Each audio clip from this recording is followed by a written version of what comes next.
साफिया खातून ने अपने पति मेहर खान को कॉफी में नींद की गोलियां देकर पहले बेहोश किया और फिर प्रेमी अहमद मुराद की मदद से उसका गला घोट दिया। हत्या के बाद शव को साबरमती नदी के किनारे ठिकाने भी लगा दिया। हेलो दोस्तों, मैं गोविंद अपने यूट्यूब चैनल में आप लोगों को स्वागत करता हूं। आज एक नई घटना की कहानी आप लोगों के बीच लाया हूं, जिसे सुनने के बाद आपके पैर के नीचे की जमीन खिसक जाएगी, क्योंकि पहले तो विश्वास भी नहीं होगा एक औरत अपने पति को मरवाने के लिए खौफनाक साजिश ऐसी रची कि कोई उससे विश्वास कर भी नहीं सकता है। लेकिन सत्य तो यही है। तो चलो दोस्तों, शुरू करते हैं आज की नई घटना की कहानी। ये कहानी उत्तर प्रदेश से शुरू होती है, जहां मेहरबान खान अपने फैमिली के साथ रहता था और अहमदाबाद में मजदूरी किया करता था। इसी बीच इसका माँ बाप अपने बेटे के लिए लड़की को पसंद करने के लिए कहीं जाता है, शादी तय करने के लिए, जिसका नाम साफिया खातून है। माँ बाप को लड़की पसंद आ जाती है। उसके बाद अपने बेटे को कॉल करके बताता है कि बेटा, लड़की तो काफी ज्यादा सुंदर है, आप एक बार आकर उसे देख लो।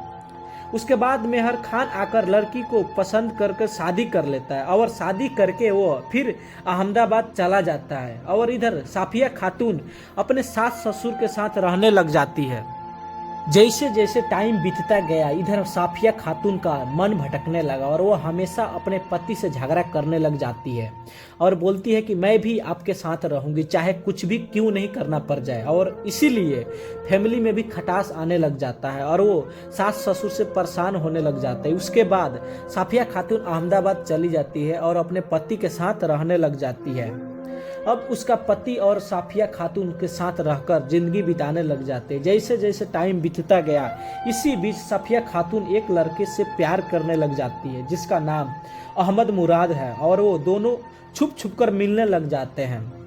लेकिन धीरे धीरे इन दोनों के बीच पति आ जाता था, इसीलिए दोनों को मिलने में दिक्कत परेशानी होने लग जाती है। और साफिया खातून अपने प्रेमी के साथ रहने के लिए सब कुछ करने के लिए तैयार थी और उसका प्रेमी भी कुछ भी हद तक जाने के लिए वो भी तैयार था। अब ये दोनों ने मिलकर एक साजिश रची, जिसको सुनने के बाद पहले तो यकीन नहीं होगा।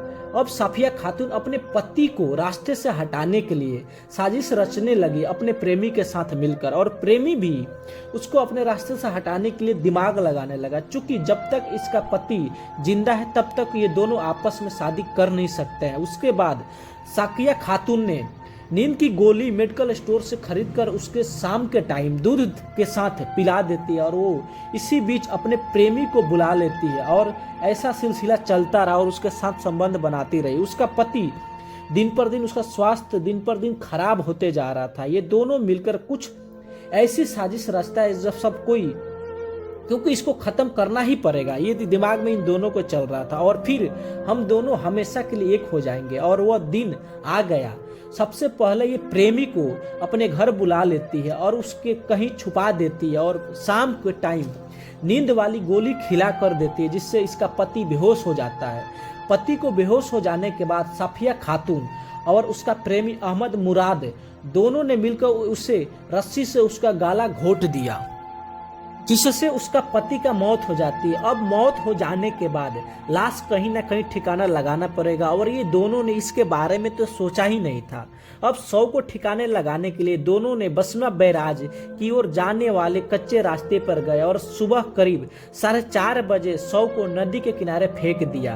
बाद में शव के ऊपर तार के बड़े बड़े पत्ते डाल दिए गए ताकि किसी को ऐसा कुछ न लगे कि कुछ यहाँ पर है। फिर उसके बाद कातिल पत्नी ने पति को गायब होने की अफवाह फैला दी और यहाँ तक वो अहमदाबाद थाने में पहुंच जाती है और वो बोलती है कि मेरे पति गायब हो गए हैं साहब, उनका कुछ आता पता नहीं चलता है। और वो फिर अपने रूम आ जाती है। इधर अहमदाबाद पुलिस जांच पड़ताल शुरू कर देती है, जबकि पत्नी ने कोई एफआईआर दर्ज नहीं करवाया था, इसीलिए पुलिस को उसके पत्नी पर शक होने लगा। धीरे धीरे पुलिस ने उसके पत्नी को थाना बुलाना शुरू की और वो थाना आती थी और सवाल पूछने पर उल्टा में ही वो पुलिस को उल्टा फुल्टा जवाब देने लग जाती थी। इस पर पुलिस को पूरा का पूरा विश्वास हो जाता है कातिल कोई और नहीं बल्कि उसकी पत्नी है, लेकिन पुलिस के पास कुछ नौ सबूत होने की वजह से उसे छोड़ देता था और इसी बीच वो अपने प्रेमी के साथ रहने लग जाती है। जब पुलिस को इस बात को जानकारी मिलता है कि उसका प्रेमी भी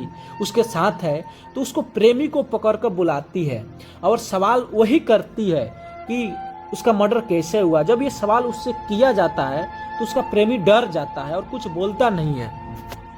पुलिस समझ जाती है कि कातिल कोई और नहीं बल्कि ये दोनों है।